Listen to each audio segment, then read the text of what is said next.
Hello friends, welcome back to my YouTube channel. ಇವತ್ತಿನ ವಿಡಿಯೋದಲ್ಲಿ ನಾನು ಮನೆಯಲ್ಲಿ ಹೇಗೆ ತಂದೂರಿ ಚಿಕನ್ ಮಾಡ್ಬೋದು ಅಂತ ಹೇಳಿಕೊಡ್ತೇನೆ.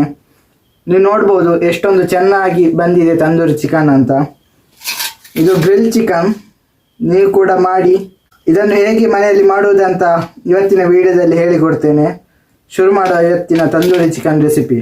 ನಾನು ಇಲ್ಲಿ 2.5 kg ಚಿಕನನ್ನು ತಗೊಂಡಿದ್ದೇನೆ.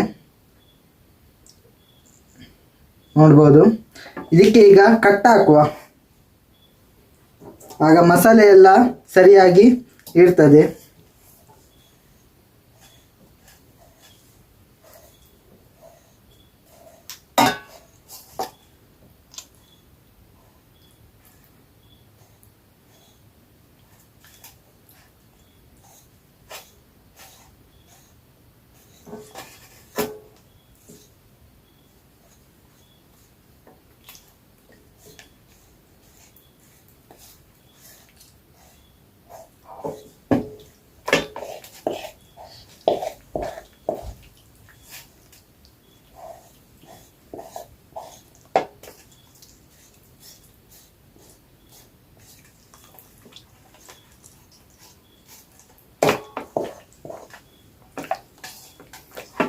ಇಷ್ಟು ಕಟ್ಟಾಗಿದ್ರೆ ಸಾಕು.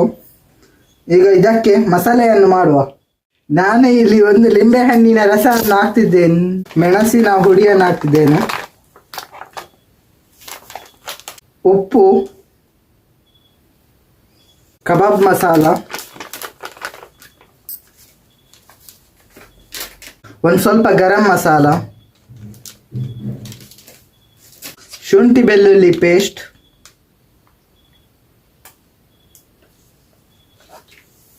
ಕಾರ್ನ್ ಫ್ಲೋರ್,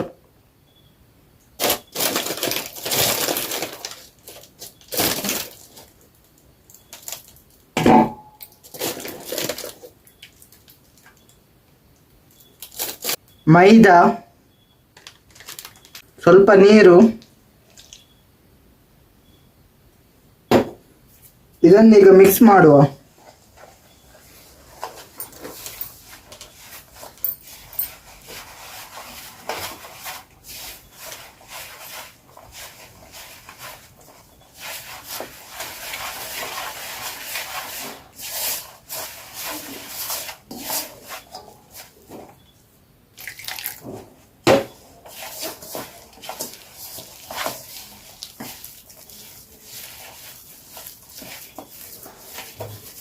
ಈಗ ಇದು ಚೆನ್ನಾಗಿ ಮಿಕ್ಸ್ ಆಯಿತು. ಇದಕ್ಕೆ ಈಗ ಚಿಕನ್ ಹಾಕುವ.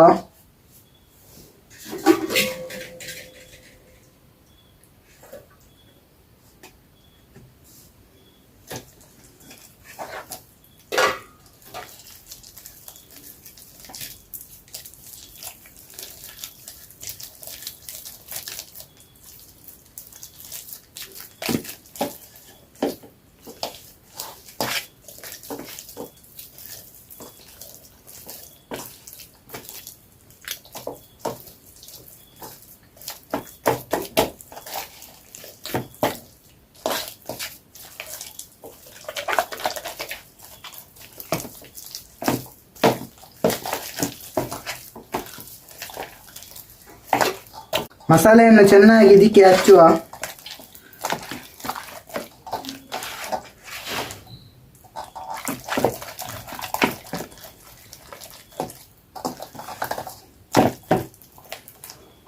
ಇದನ್ನು ಮಸಾಲೆ ಹಾಕಿ ಹೀಗೇನೆ ಒಂದು ಅರ್ಧ ಗಂಟೆಗಳ ಕಾಲ ಇಡುವ. ಆಗ ಮಸಾಲೆ ಸರಿಯಾಗಿ ಸೆಟ್ ಆಗ್ತದೆ.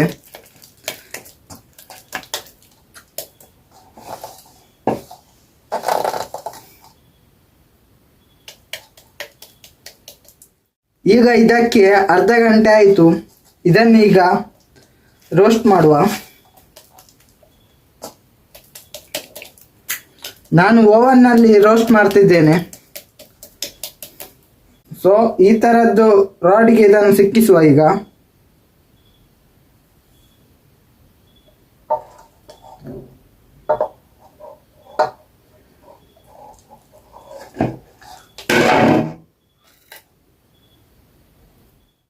ಈಗ ನಾನು ಓವನ್ನಲ್ಲಿ ಚಿಕನನ್ನು ಇಟ್ಟಿದ್ದೇನೆ. ನೋಡ್ಬೋದು ಇಲ್ಲಿ ಗ್ರಿಲ್ ಆಗ್ತಾ ಉಂಟು. ನಾನು ಈ ರೀತಿ ಸೆಟ್ಟಿಂಗನ್ನು ಇಟ್ಟಿದ್ದೇನೆ. above 200 degrees Celsius and up and down heating with rotation 40 minutes. So grill ಆಗ್ತಾ ಉಂಟು, ಈಗ ನೋಡ್ಬೋದು ಇಲ್ಲಿ.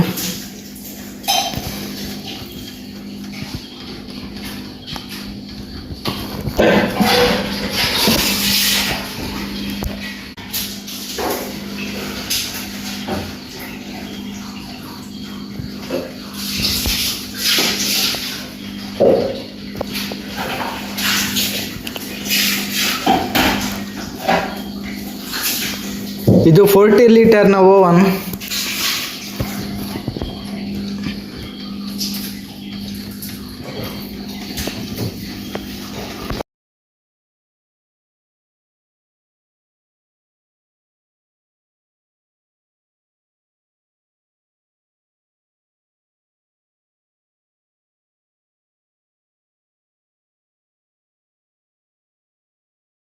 ಈಗ ಇದು ಚೆನ್ನಾಗಿ ಫ್ರೈ ಆಗಿದೆ, ನೋಡ್ಬೋದು. ಈಗ ಇದನ್ನು ತೆಗೆಯುವ. ಫ್ರೆಂಡ್ಸ್, ಇಲ್ಲಿ ತಂದೂರಿ ಚಿಕನ್ ರೆಡಿ ಆಗಿದೆ.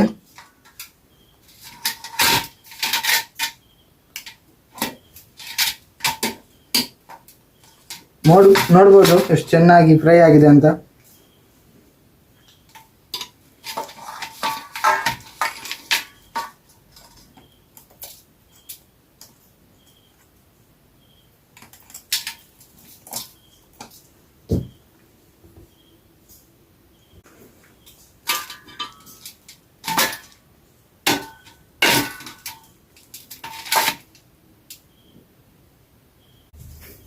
ಇದು ಚೆನ್ನಾಗಿ ಬೆಂದಿದೆ, ನೋಡ್ಬೋದು.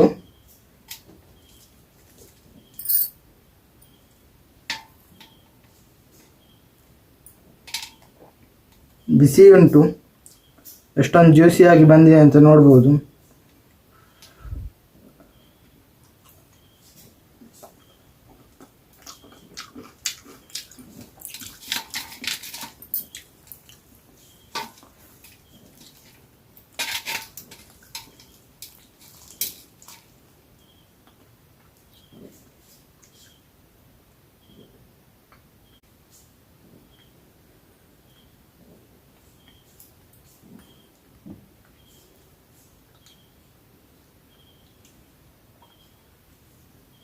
ಸೂಪರ್ ಆಗಿದೆ ಗೈಸ್ ತಂದೂರಿ ಚಿಕನ್. ನೀವು ಕೂಡ ಒಮ್ಮೆ ಇದನ್ನು ಟ್ರೈ ಮಾಡಿ ನೋಡಿ. ನಿಮ್ಮ ಅನಿಸಿಕೆಯನ್ನು ಕಮೆಂಟ್ನಲ್ಲಿ ತಿಳಿಸಿ. ನೀವು ಚಾನಲ್ಗೆ ಹೊಸಬರಾಗಿದ್ದರೆ ಚಾನಲನ್ನು ಸಬ್ಸ್ಕ್ರೈಬ್ ಮಾಡಿ, ಲೈಕ್ ಮಾಡಿ, ಶೇರ್ ಮಾಡಿ. ನಾನು ಇನ್ನೊಂದು ಹೊಸ ವಿಡಿಯೋ ಜೊತೆ ಭೇಟಿ ಆಗ್ತೇನೆ. ಅಲ್ಲಿವರೆಗೆ ಧನ್ಯವಾದಗಳು ಫ್ರೆಂಡ್ಸ್.